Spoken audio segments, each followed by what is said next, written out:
Hey guys, how's it going? Kripparrian here. Today I want to give you guys my rundown of the cards I'm going to miss the most that are exiting the standard format here shortly when Un'Goro launches. So when Un'Goro becomes part of Hearthstone, the following three sets are going to be removed from Standard. Standard only has the last 2 years of expansion, and because of some rounding, the first expansion of the year is going to knock out several sets, and that's exactly what's going to happen pretty soon here. So when Un'Goro comes in, the League of Explorers is no longer part of Standard. The Grand Tournament, no longer part of Standard. And Blackrock Mountain, no longer part of Standard. So these three sets, generally not great. I've looked through most of the cards, and the cards I love versus cards I hate ratio is pretty devastating. We have some serious offenders in this list, but the few that I'll miss, I'm going to really highlight today and give you some idea about what I really like about Hearthstone, which I think is fairly descriptive of what most people out there like about Hearthstone. So the first card I'm really going to miss that's no longer going to be part of Standard in a few weeks is Tunnel Trog. Yeah, just kidding. Fuck that card. Oh god. Just to give you guys an example of cards we will not be missing. Holy crap. Even though there's going to be cards I'm going to miss, there are so many more that I'm so glad are no longer part of the game. Cards that I'm going to miss for realsies, we got Elise Starseeker. This is number 5 on my top 5 list. Elise is a really interesting card because it defined a new generation of control deck. The typical control deck in the past was you want to have, a secondary win condition, but your primary win condition was just to outlast aggro decks and to outvalue other control decks in the fatigue game. Now, with Elise, what that allowed you to do is dynamically play a deck, and you could have more card draw in these control decks, so you could have more of a mid-range control deck, and you can have a wider range of win conditions.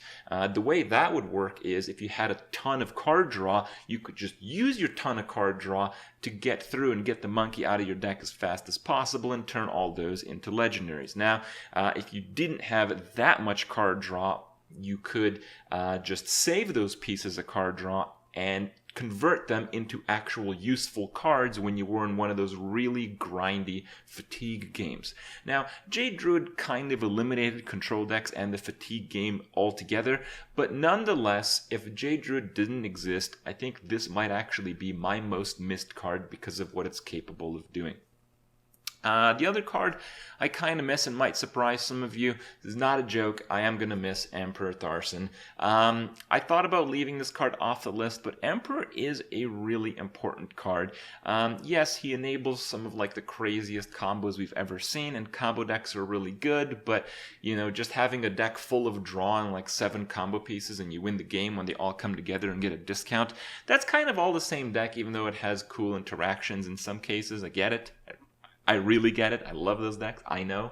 But what it really does is it makes other cards that are fairly marginal a lot more useful just because they can have 2 card combinations. Not necessarily combo decks, just some cards become really powerful if they cost 1 less mana. And there's countless examples of 2 or maybe 3 cards coming together to do that. But one card that I think really illustrates this point is Jaraxxus. So Jaraxxus costing 9 mana basically makes him almost unplayable.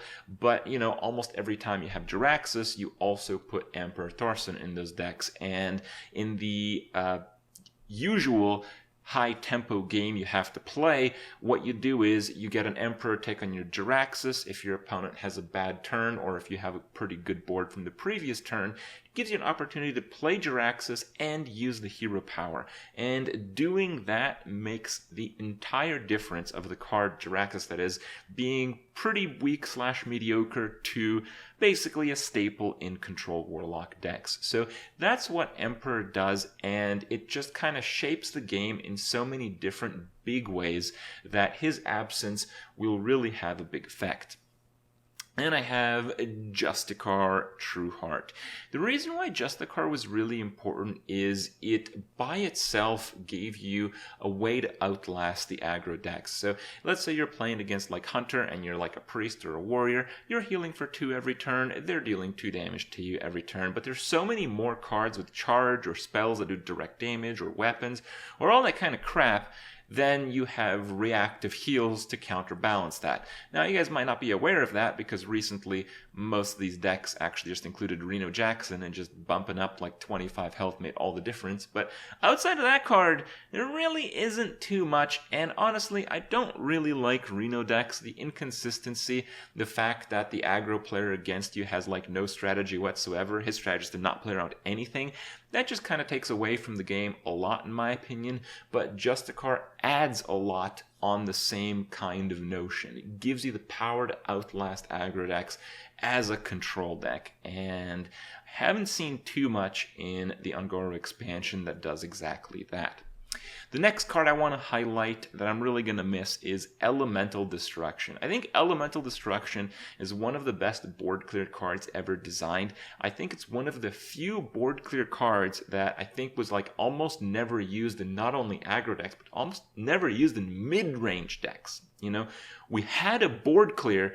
It was really only usable in control decks, and that was really cool. Having cards exclusive to slower archetypes, I think, is very important for Hearthstone, and having a card like this that is so unbelievably polarizing just really shines and highlights different gameplays and encourages people to play different decks. And the last card on my list, the card I'm going to miss the most. I talked about it a little bit in a few interviews. I talked about it on stream. It's really the inspiration in making this video, and I think it's really the inspiration for future card design, and honestly, it seems like it's been pretty good inspiration in the upcoming expansion. Without further ado, the card is Anything Can Happen. The reason this card is so amazing is because it creates a deck type by itself. And that is the most important notion that I feel we miss in most of the last few Hearthstone expansions. It's that, last expansion we had Blizzard introduce a few new deck types. For instance, one of them is Jade. So if you want to play a Jade Druid, you start by adding all of the Jade cards to your deck. You then follow up by adding all of the ramp cards and the, innervates and all that kind of crap to your deck. Then you follow up with getting some card draw to counterbalance that, and then you have to add the mandatory direct damage, Wrath, Swipes, and Living Roots just to, make the deck work. And then you realize you have 29 cards. So it's not much of a surprise that every single Jade Druid you've ever played is exactly the same deck, because if you want to play that deck, you just have to play that deck. And if you contrast that to Anything Can Happen, well, you might not know, but there's actually a lot of Anything Can Happen decks. I've played, I think, most of them. There are Anything Can Happen decks that have almost no card draw. There are Anything Can Happen decks that have almost no healing. There are Anything Can Happen decks that have no weapons to counterbalance the weapon removal meta. There are ones just have like a whole lot of taunts. There's those that just have a lot of different murlocs. Anything Can Happen really requires you to just run 2 of them, and in most cases requires you to have 2 bluegills and 2 war leaders. And that's about it. It's a deck type that is born from a single card being introduced into the game, and the deck type that is introduced into the game starts off with 6 cards out of 30 and not 29 cards out of 30. And the reason I want to highlight this aspect is because I think it's very important. It's certainly a lot more difficult to create cards that create decks by themselves while not being overpowered, that have such an open ideology to the deck list.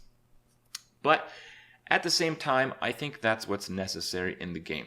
If we take a look at the cards that were introduced in Mean Streets of Gadgesan, we had like a whole bunch of Jade crap, but then that's just the Jade deck. We had a whole bunch of Pirate crap, that's Pirate deck.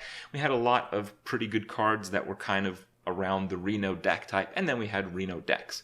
So, basically Blizzard, and by the way, arena decks already existed. That wasn't really any different than before, and pirate decks are kind of like aggro. So really my point is Blizzard made a 130 some card expansion 3-4 months ago, whatever it was, and out of it came like 1 to 2 decks. And then, you know, you have Anything Can Happen, and it's 1 card, and not only does it make a new deck type, but it's such a good and open deck type. If you had an expansion that had 3 cards instead of 130 some, but they were on the same level as Anything Can Happen, the game would actually improve more.